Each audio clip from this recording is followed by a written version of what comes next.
This is Too Far Enterprises. I exist to combat the lies that I've been told all my life and to uncover some of the truths that have been buried for so long. I do not believe history as it has been told to me, so therefore I give you another history. Please listen. In Africa, that pink African is the beginning of the European. Now, the pink African also started to undergo certain changes, like ice produces a narrow nose. The parts of Africa, you have Africans with narrow noses too, because dry heat produces the narrow nose. So that man is one. There are no races really. You have the African at the beginning of the human race, but the others are mutations. They're not races in the true sense of the word. Race is a social concept. That was to come later. And after the slave trade, when Europe conquered Africa, etc., then blackness and color became associated with being in a low position, so that therefore colors and races became associated. Now, I'd like to jump in here for a minute. Do you see the look on some of these students' faces when we talk about black people, Africans, being the start of human civilization? It's almost like a deer looking into the headlights. And we have to look at history from a different point of view. This is why I say I do not believe in any of the history that was taught to me. Please listen to what this man has to say. Certain things. Those are things that are going to pass as we recover our history and transform ourselves. But initially, you have the pink African who becomes the European. He undergoes certain changes over a period of time. For example, in the ice, it's important to have long hair to protect the neck from cold. In heat, it's important that you have short hair follicles so that heat can escape. These things have nothing to do with inferiority or superiority. They have to do with environmental necessities, environmental imperatives. So that you would find in Africa, some people have narrow noses where there's dry heat.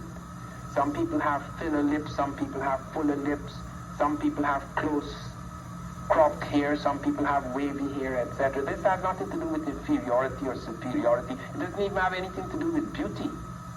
Because the first great Europeans who met the first great Africans, the Greeks, when they went to Egypt and they met the blacks, they thought black was beautiful. It was quite the opposite, because the first whites were so startled by black achievement in Egypt and so many whites came to study in Africa, in Egypt, that they associated great intelligence and great beauty with blackness. They actually began to take black gods, because the first, for example, Europeans started to worship Isis, the black goddess. They started to have temples to Isis.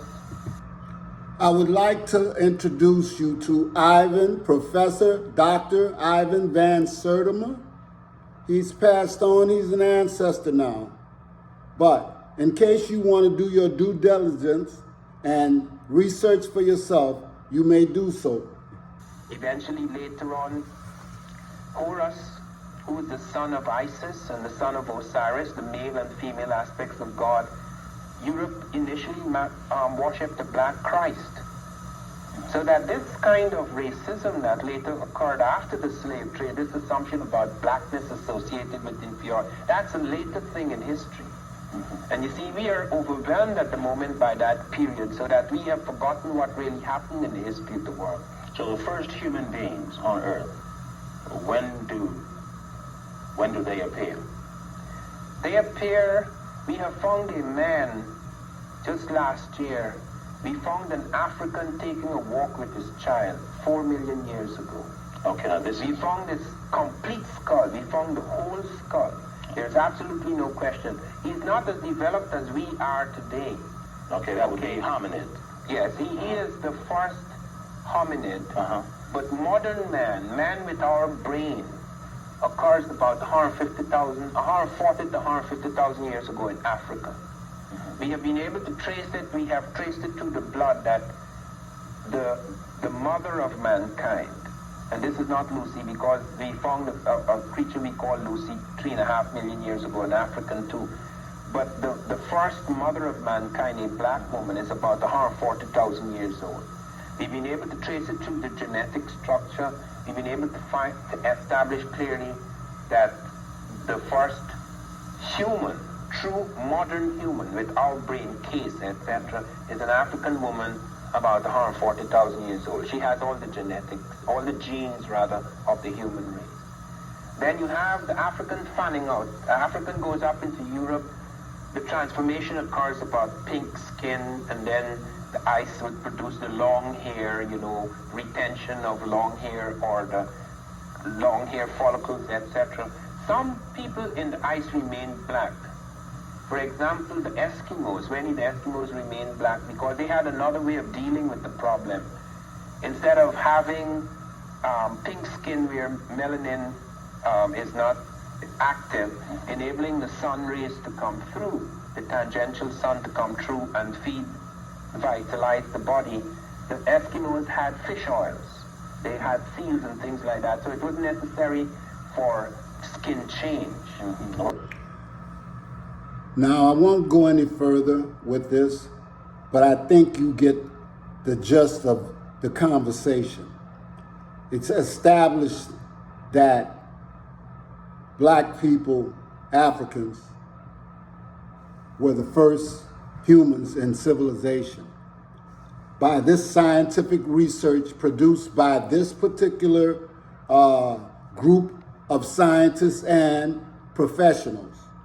And one of those would be Dr. Ivan Van Sertima. Now, when we talk about the first human beings, it would make sense that if they were coming out of Africa, that they would populate the world, okay?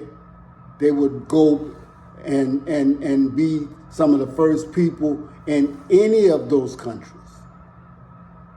So we leave here, and I'd like to introduce you to a Dr. Delbert Blair. We're letting professionals talk about the things they know best.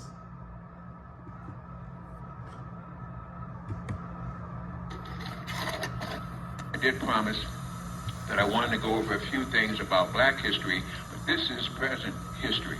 That will be black history in the future when you understand later on when that satellite went down, they won't tell you it's because of energy coming out of Africa that is coming up now into space and beginning to disturb everything that's running on electricity. Another statement I want to make, electricity is slowed down magnetism. Above electricity and magnetism is what is called orgone energy. And those are bad words. You don't want to say orgone out here to this government and research scientists because orgone means original. It's organic. It's orgasm. It's organic. It's organic people. And of course, they refer to those kind of people as original people. But you do hear a word that's used a lot. It's called aboriginal. Never use that word aboriginal if you are indigenous to the planet. Why? Because it means to abhor the original person. Aboriginal means to abhor the original.